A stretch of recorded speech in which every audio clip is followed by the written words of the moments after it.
Mkutano kwa mujibu wa sheria ndio unaotakiwa ufanye maamuzi na kutoa majibu. Lakini kama unakaa nyumbani kwako unalalamika, lakini kwenye mkutano huwezi kusema, maana yake hiyo haitakusaidia.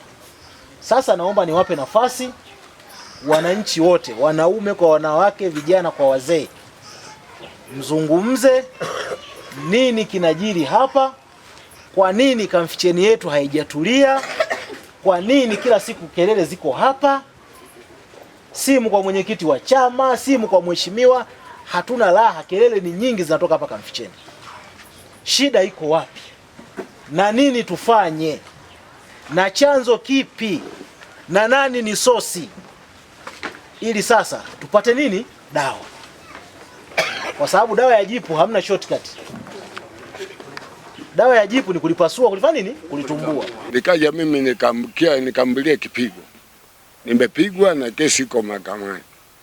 Kwa kifupi ndio hivyo, nilipigwa na Mwarabu mara nyingi tu. Mama zetu wanatukana, lakini Kayanda alinyamaza kimya.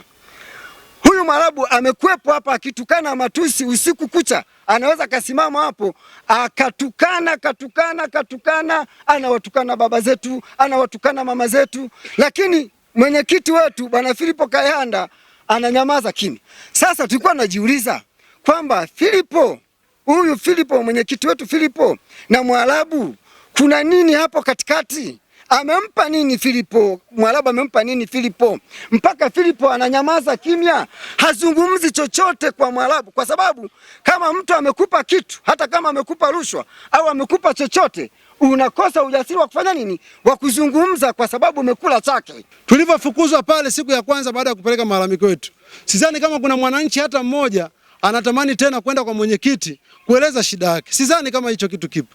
Lakini mimi kwenye akili yangu ndogo, mheshimiwa diwani, naamini yule mtu ambaye ni Mwarabu ni mtu mwema sana. Mimi naamini licha ya mapungufu yake yote alionayo, ni mtu mwema sana. Lakini inawezekana kwa sababu ya mapungufu ya mwenyekiti wetu wa mtaa, ndio maana yule bwana aliona ni kawaida kwa yale anayoyafanya kuona yuko sawa.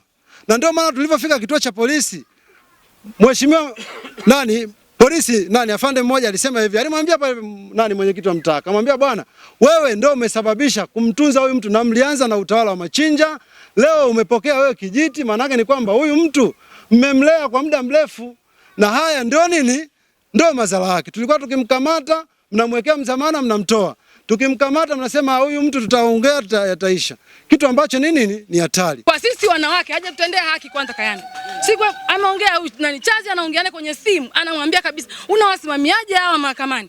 Anasema kwanza huyo mtu ni wa kawaida tu, kwamba unagi matukio yote yanayotufanyia Mwarabu na matusi yanayotuanika hadharani, na sisi tuna watoto wakubwa kama yeye Mwarabu, lakini yeye anafurahi. Hivi ingekuweje Siza yuko hapa, mama Siza anatukana vile na Mwarabu, yeye angependa?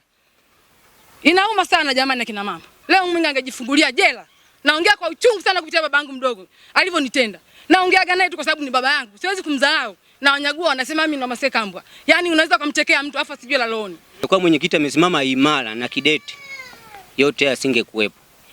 Ingekuwa mwenyekiti yuko imara na uongozi wake na kusikiliza uwito wa wananchi au kupelekewa mashtaka na wananchi na kuja kuwasikiliza na kumuita huyu bwana, kumkalisha chini na kumuonya na kuwa nao mstari mmoja, yote asinge kuwepo. Bwana Kayanda, yaliyosemwa yote hapa yanakugusa wewe. Naomba usimame mbele hapa, upangue moja baada ya jingine kama una majibu au unakosea jamani. Sina yeye ajieleze. Iza mwanetu, iza.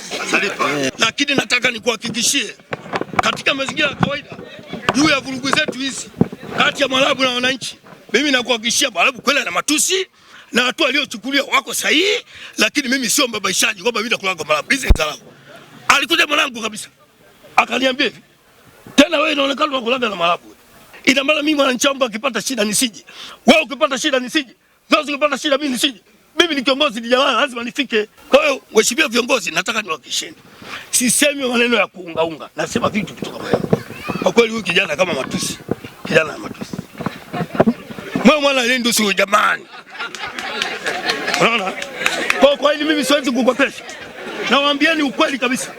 Sio vitu vya kuungaunga, wala sio vya kubashiri, wala sio mtu ananinong'oneza hapa. Hao wote kina Zozo sio kwamba hawajui ila kusema hawezi. Akina Njela Kawale pale wanajua, ni majirani sio kwamba hawajui, wanajua ila hawezi kusema kulingana kule kubana. Kwa hiyo mimi nikuombe tafadhali. Asante mwenyekiti. Asante mheshimiwa. Kwa maelezo ya wananchi wanaeleza kwamba wewe kama mlinzi wa amani wa hili eneo sasa. Yaani wewe si ndio mlinzi wa hawa watu? Ndio.